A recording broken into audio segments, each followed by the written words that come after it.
The year was 1912. The place, a small, quiet town in Iowa called Villisca. Life moved at a slower pace then, innocence still a common thread in the fabric of America. But that innocence was about to be shattered. On a Sunday morning in June, the Moore family, along with two young guests, were found brutally murdered in their home. Their killer never found. The weapon? An axe. This is the story of the Villisca Axe Murders, a case that has baffled investigators for over a century. Josiah and Sarah Moore were well-respected members of the Villisca community. Known for their kindness and generosity, they were beloved by many. Josiah was a successful businessman running a local hardware store, while Sarah was deeply involved in church activities and community events. Together they built a life centered around family and faith. They lived a simple life with their 4 children, Herman, Catherine, Boyd, and Paul. The Moore children were known for their cheerful dispositions and were well liked by their peers.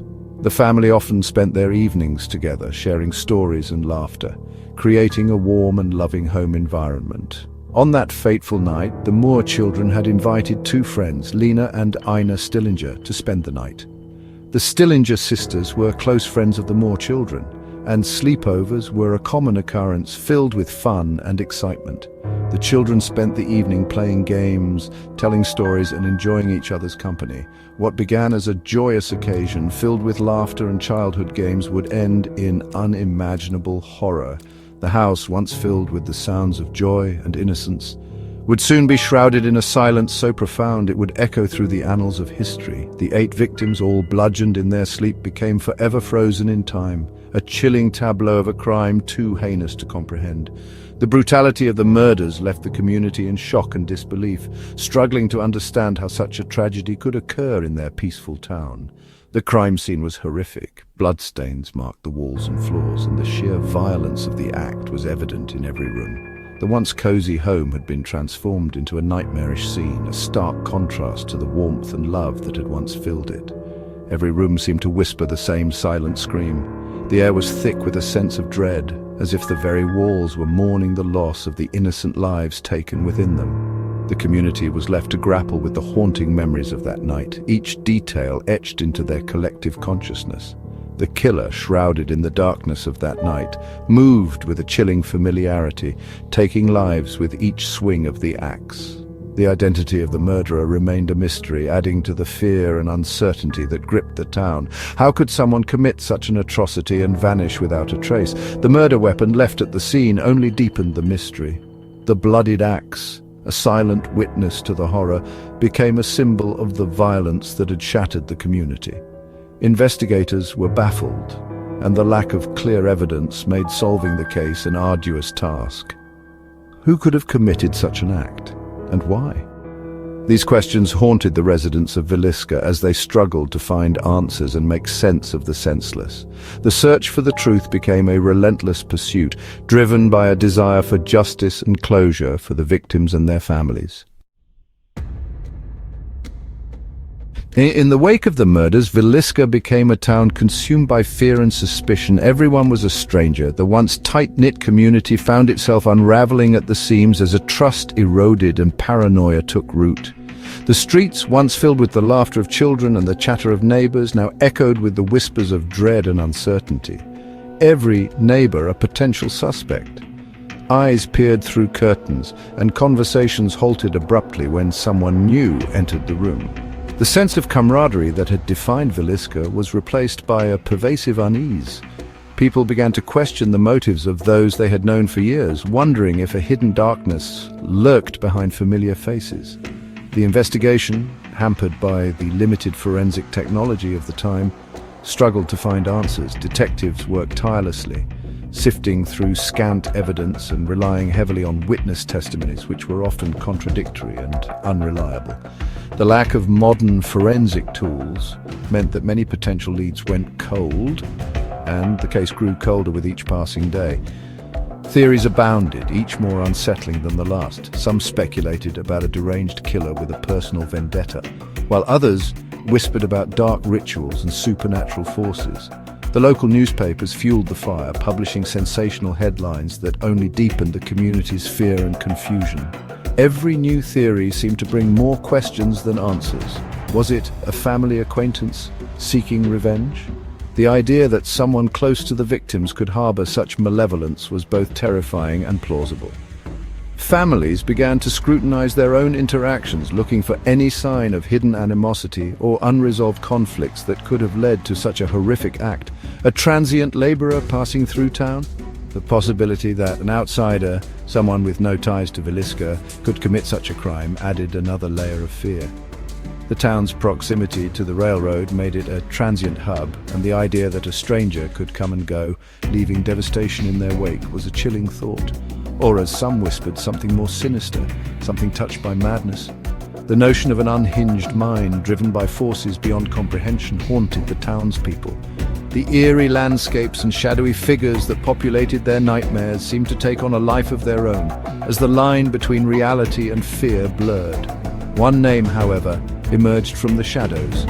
Reverend George Kelly, a traveling preacher known to have been in Villisca around the time of the murders. Kelly's eccentric behavior and troubled past made him a prime suspect in the eyes of many.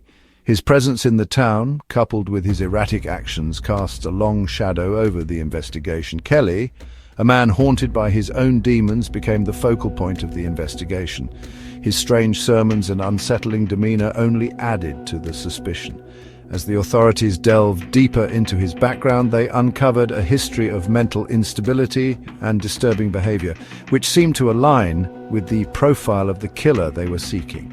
But despite the suspicions, the whispers, and the circumstantial evidence, the case against Kelly, like the axe itself, lacked the sharp edge of definitive proof. The community's desire for closure clashed with the reality of an incomplete investigation. The lack of concrete evidence meant that the true identity of the Villisca killer remained shrouded in mystery, leaving the town to grapple with its unresolved fears and unanswered questions. The Villisca Axe Murders remain unsolved to this day.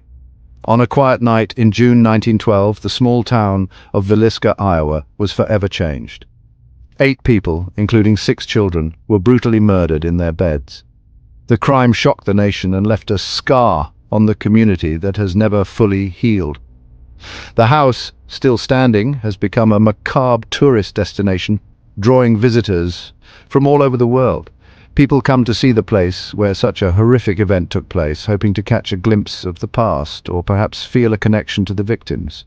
The guided tours offer a detailed account of the events, the investigation, and the many theories that have emerged over the years. Inside, the house is preserved as it was in 1912, a place where the curious and the brave can step back in time and feel the chill of an unsolved mystery. Was it Reverend Kelly, the traveling preacher with a dark past, or perhaps another suspect, one of the many who were questioned but never charged? Or did the true killer melt back into the shadows, forever carrying the truth with them? Theories abound, from a deranged drifter to a calculated, cold-blooded killer who knew the family. Each theory adds another layer to the mystery, but none have provided the definitive answer that the victims' families and the community so desperately seek. The answers, it seems, are lost to time, buried under decades of speculation and fading memories. The passage of time has only deepened the mystery, as key evidence has been lost or deteriorated, and those who were alive at the time have long since passed away, leaving behind a legacy of fear and intrigue. The house stands as a silent witness to the horrors that occurred within its walls, a place where the past is always present, and the echoes of that fateful night can still be felt, and a question that continues to echo through the years. Who were the victims of the Villisca Axe Murders, and what were their final moments like?